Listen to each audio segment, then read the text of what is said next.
Hamıya salam.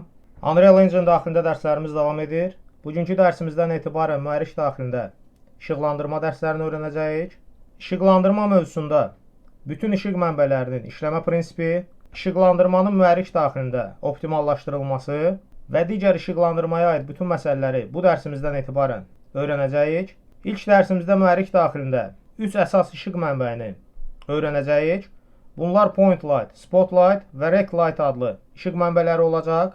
Əvvəlcə səhnədə bütün işıq mənbələrini silirik və gördüyümüz kimi bizim səhnəmizdə demək olar ki, işıq mənbələri işləmir. Hal-hazırda səhnəyə Place Actors bölümündən işıqlandırma bölümünə keçid edirik və burada gördüyümüz point light adlı işıq mənbəyimizi mouse'un köməyi ilə tutub səhnəmizə yerləşdiririk.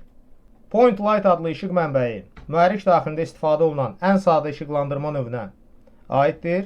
Bu işıq mənbəyi bir nöqtədən bizim təyin etdiyimiz radiusa qədər işıqlandırmanı mühərrik daxilində təmin edir. İşıq mənbəyinin Details bölümünə nəzər salsaq, burada ilk öncə Mobility bölümündən danışmalıyıq.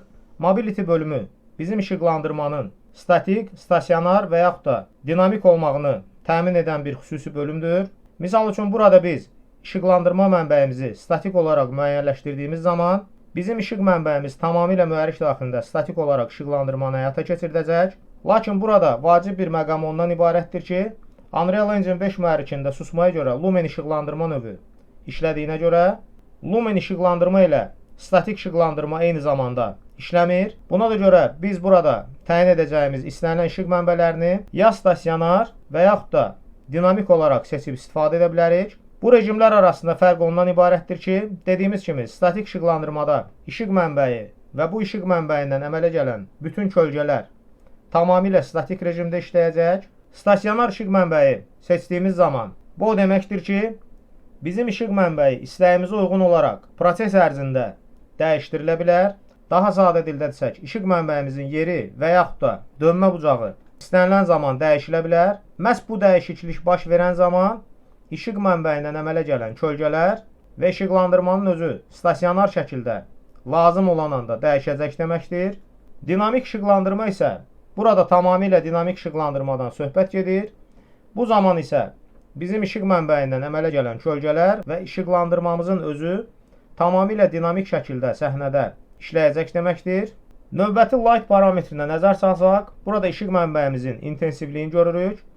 Intensity parametri bizim işıq mənbəyimizin intensivliyini təmin edən bir parametrdir.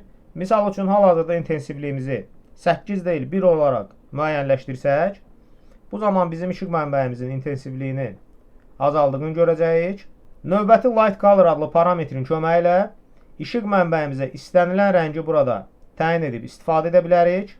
Növbəti gördüyümüz parametr Attenuation Radius bizim işıq mənbəyinin təsir edəcəyi zonanı bildirir. Misal üçün, burada Attenuation Radiusumuzu 300 olaraq müəyyənləşdirsək, bizim point lightımızdan işıqlanacaq hissələr hal-hazırda gördüyümüz sfera daxilində işıqlandırmanı təmin edəcək. Sferadan kənar hissələr isə təbii ki, işıqlandırmadan kənarda qalacaq və analoji olaraq bu bölümü daha yüksək dəyərlər mənimsətdiyimiz zaman işıqlandırma daha geniş zonaya təsir edəcək. Növbəti baxacağımız parametr temperatur parametridir. Bu parametrin köməyi ilə işıq mənbəyimizə isti və yaxud da soyuq havanı imitasiya edə bilərik. Misal üçün, ilk öncə burada temperatur parametrini aktivləşdiririk və daha sonra temperatur bölümü bizim üçün aktiv olur. Burada 5000-dən yuxarı təyin edəcəyimiz istənilən qiymət zamanı bizim işıqlandırma mənbəyimiz soyuq havanı imitasiya edəcək. Misal üçün, mən hal-hazırda burada 12000 yazıram və səhnədə gördüyümüz kimi işıqlandırmamız nisbətən göy rəngə boyanır. Lakin dediyimiz kimi burada işıqlandırmanın birbaşa rəngindən deyil, işıq mənbəyinin temperaturundan söhbət gedir. Məhz bu parametrin köməyi ilə hal-hazırda gördüyümüz kimi otaq daxilində soyuq ab-havanı imitasiya etdik. Lakin burada daha aşağı dəyərlər, misal üçün 3500 yazdığımız zaman otaq daxilində daha isti havanı imitasiya etmiş olduq. Məhz bu şəkildə temperatur parametrini istifadə etməklə işıqlandırma növündə temperatur parametrini təyin edib istifadə edə bilərik. Növbəti baxacağımız parametr Effects World adlı parametrdir. Bu parametrin köməyi ilə sadəcə olaraq səhnədə istifadə edəcəyimiz işıq mənbələrini sadə dildə desək, aktiv və yaxud da deaktiv edə bilərik. Bu şəkildə Cast Shadow adlı parametrin köməyi ilə işıq mənbəyimizdən əmələ gələn kölgələri səhnədə aktiv və yaxud da deaktiv edə bilərik. Misal üçün, mən bu parametri hal-hazırda söndürürəm və gördüyümüz kimi işıq mənbəyimizdən əmələ gələn istənilən kölgələr hal-hazırda səhnədə yox oldu. Məhz bu parametrin dediyimiz kimi köməyi ilə işıq mənbəyindən əmələ gələn kölgələri aktiv və yaxud da deaktiv edib istifadə edə bilərik. İşıqlandırma mövzusunda ümumiyyətcə optimallaşdırma haqqında danışacağımız zaman bu bölümlərə xüsusilə toxunacağıq. Növbəti baxacağımız parametr Indirect Lighting Intensity adlı parametrdir. Bu parametrin köməyi ilə işıq mənbəyinin daha çətin işıqlandıra biləcəyi zonaları işıqlandıra bilərik. Misal üçün, hal-hazırda ekranın sağ tərəfində kitab rəfinin müəyyən hissələri burada gördüyümüz kimi daha çətin işıqlandığına görə burada Indirect Lighting Intensity parametrini qaldıra bilərik. Məhz bu şəkildə gördüyümüz kimi həmin zonaların işıqlandırmasını daha da təşkil edə bilərik. Lakin burada vacib bir məqam ondan ibarətdir ki, məhz bu gördüyümüz Indirect Lighting Intensity adlı parametri tənzimləyən zaman mühərrik daxilində xüsusi diqqətli olmaq lazımdır. Çünki bizim burada çətin işıqlanan zonaları işıqlandırdığımız zaman bu dəyişiklik təkcə bu zonalara deyil, ümumilikdə bütün işıqlandırmaya təsir edir. Məhz buna görə də bu parametri tənzimləyən zaman xüsusi diqqətli olmaq lazımdır. Növbəti baxacağımız parametr Volumetric Scattering Intensity adlı parametrdir. Bu parametrin köməyi ilə işıq mənbəyinin həcmli şəkildə yayılmağını təmin edə bilərik. Biz hal-hazırda bu parametri artırıb azaltdığımız zaman işıq mənbəyinin daha həcmli şəkildə ərazidə tətbiq olunduğunu görə bilərik. Növbəti baxacağımız işıq mənbəyimiz burada gördüyümüz Spotlight adlı işıq mənbəyidir. Bu işıq mənbəyi adından da göründüyü kimi spot işıqlandırmanı mühərrik daxilində təmin edən işıq mənbəyi sayılır. Məhz bu işıq mənbəyinin köməyi ilə istər interyer işlərdə, istərsə də eksteryer işlərdə spot işığı imitasiya edib istifadə etmək olar. Bu işıq mənbəyinin Details bölümünə nəzər salsaq, bir çox parametrlər demək olar ki, Point Light və digər işıq mənbələri ilə eynilik təşkil edir. Lakin burada bir neçə fərqli parametr görürük.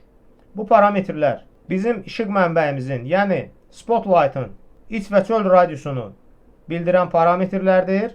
Misal üçün, burada Outer Cone Angle adlı parametri tənzimləyə bilərik bu şəkildə və gördüyümüz kimi bizim Spotlight'ımızdan əmələ gələn işıq mənbəyimiz bu şəkildə çöl radiusunun köməyi ilə tənzimləyib istifadə edə bilərik. Bu parametrdən əlavə burada Inner Cone Angle adlı parametr görürük. Bu parametr isə bizim işıq mənbəyimizin iç radiusunu bildirən bir parametrdir. Misal üçün, iç radiusumuzu bu şəkildə artırıb azalmaqla istifadə edə bilərik. Lakin burada hal-hazırda fikir versək, iç radiusumuzu çöl radiusumuz ilə eyni dəyərə gətirdiyimiz zaman Spotlight'ımızdan əmələ gələn işıqlandırma zamanı kənar xətlər daha sərt şəkildə bilinir. Məhz buna görə də Spotlight ilə işıqlandırmanı işləyən zaman bu iki parametri uyğun şəkildə işləmək tələb olunur və analoji olaraq iç radiusumuzu çöl radiusdan kiçik dəyərlərlə təyin etdiyimiz zaman Spotlight'ımızdan əmələ gələn işığımız daha yumuşaq şəkildə kölgələr ötürür və digər parametrlərə nəzər salsaq, dediyimiz kimi digər parametrlər Point Light adlı komponentdə olduğu kimi eynilik təşkil edir. Növbəti baxacağımız işıq mənbəyi Rect Light adlı işıq mənbəyi olacaq. Sadəcə olaraq mouse'un köməyi ilə bu işıq mənbəyini səhnəyə yerləşdiririk və daha sonra istədiyimiz bucaq altında döndərib bu şəkildə istifadə edə bilərik. Ümumiyyətcə, bu danışdığımız 3 işıq mənbəyi arasında ən keyfiyyətli işıqlandırma demək olar ki, Rect Light adlı işıq mənbəyinə məxsusdur. Bu işıq mənbəyi xüsusi fotostudiyalarda istifadə olunan işıq panellərini imitasiya edən işıq mənbəyi sayılır. Məhz bu işıq mənbəyinin köməyi ilə səhnədə daha yumuşaq və realistik kölgələri əldə etmək mümkün olur. Rect Light'ın Details bölümünə nəzər salsaq, burada bir çox parametrlərin digər işıq mənbələri ilə oxşar olduğunu görürük. Lakin bizim burada gördüyümüz Source Width və Source Height adlı parametrin köməyi ilə Rect light'ımızın enini və uzunluğunu buradan tənzimləyib istifadə edə bilərik. Misal üçün, hal-hazırda mən Width adlı parametrimizi tənzimləyirəm və gördüyümüz kimi Rect light'ımızdan gələn işıq mənbəyimiz daha geniş zonaya təsir etmiş olur və analoji olaraq Height adlı parametrimizi tənzimlədiyimiz zaman gördüyümüz kimi Rect light'ımız istədiyimiz zonaya tətbiq edib istifadə edə bilərik. Növbəti parametrlər Barn Door adlı parametrlərdir. Bu parametrin köməyi ilə Rect light'ımızın sadəcə olaraq ekran genişliyini buradan tənzimləyə bilərik. Misal üçün, mən burada Door Angle parametrini bu şəkildə tənzimləməklə işıq mənbəyimizin düz plane şəklində deyil, bu şəkildə tənzimləməsini həyata keçirdə bilərəm. Lens adlı parametrin köməyi ilə isə bu işıq mənbəyindən gələn işığımızı daha dərin şəkildə bu qaydada istifadə edə bilərik. Növbəti baxacağımız parametrimiz Source Texture adlı parametrdir. Bu parametrin köməyi ilə Rect light'ımıza xüsusi teksturalar buradan təyin edə bilərik və bu teksturaların köməyi ilə mühərrik daxilində həm proyektor effekti işləyə bilərik, həm də digər işıqlandırma effektlərini buradan həyata keçirdə bilərik. Nümunə üçün burada belə bir teksturadan istifadə etdim və gördüyümüz kimi bizim səhnəmizdə işıqlandırma təyin etdiyimiz teksturaya əsasən bu qaydada dəyişilmiş oldu. Digər bir tekstura buraya təyin etdiyimiz zaman isə bu işıq mənbəyinin səhnənin başqa cür işıqlandırdığını görəcəyik. Məhz dediyimiz kimi Source Texture adlı parametrin köməyi ilə Rect Light adlı işıq mənbəyimizə istənilən buradan teksturanı təyin edib təyinatı üzrə istifadə edə bilərik. Bundan əlavə Rect Light adlı işıq mənbəyini interyer işıqlandırma zamanı çöl işıqlandırmanın interyerə təsir etmək üçün istifadə edirlər. Misal üçün, hal-hazırda bu işıq mənbəyimizi buradan silirəm və daha sonra otağımızın daxilinə bir ədəd Point Light adlı işıq mənbəyi yerləşdirirəm.